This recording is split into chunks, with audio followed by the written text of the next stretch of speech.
नमस्कार दोस्तों, मैं लखन आपका स्वागत करता हूं मेरे YouTube चैनल पर। आज आपको सिंहासन बत्तीसी की 16वीं पुतली सत्यवता की कथा सुनाता हूं। राजा विक्रमादित्य के शासनकाल में उज्जैन नगरी का यह चारों ओर फैला हुआ था।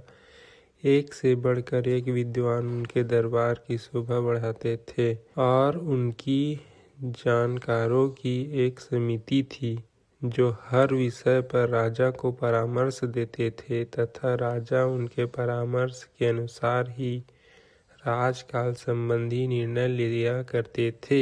एक बार ऐश्वर्य पर बहस छिड़ी तो मृत्यु लोक की भी बात चली।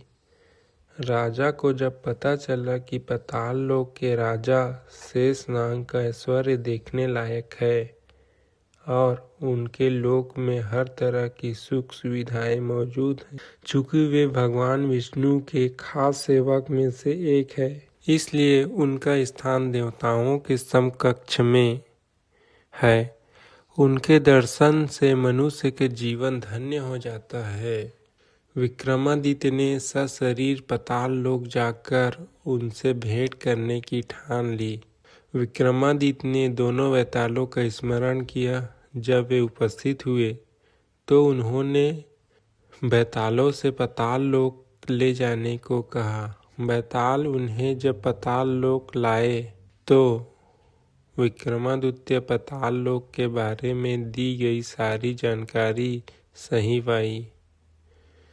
सारा लोक साफ सुथरा तथा सुनियोजित था। हीरे जवाहरात के पूरा लोक जगमगा रहा था। जब शेषनाग को खबर मिली कि मृत्यु लोक से कोई सशरीर आया है तो वे उनसे मिलने चले आए।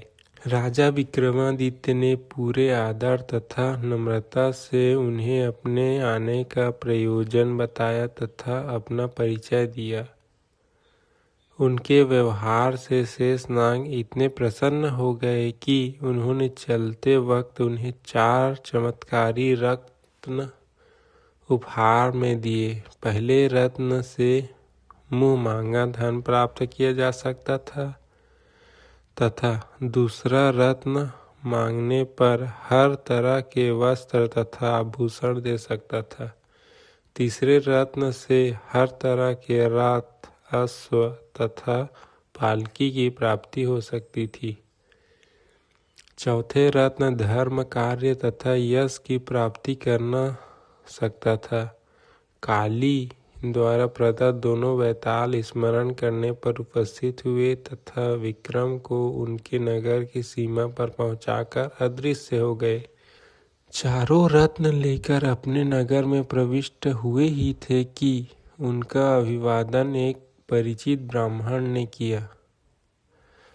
उन्होंने राजा से उनकी पाताल लोक की यात्रा तथा रत्न प्राप्त करने की बात जानकर कहा कि राजा की हर उपलब्धि में उनकी प्रजा की सहभागिता है। राजा विक्रमादित्य ने उसका अभिप्राय समझकर उनसे अपनी इच्छा से एक रत्न लेने को कहा। ब्राह्मण असमंजस में पड़ गया और बोला कि अपने परिवार के हर सदस्य से विमर्श करने के बाद ही कोई फैसला करेगा। जब वह घर पहुंचा और अपनी पत्नी, बेटे तथा बेटी की सारी बात बताई तो तीनों ने 3 अलग अलग तरह के रत्न में अपनी रुचि जताई।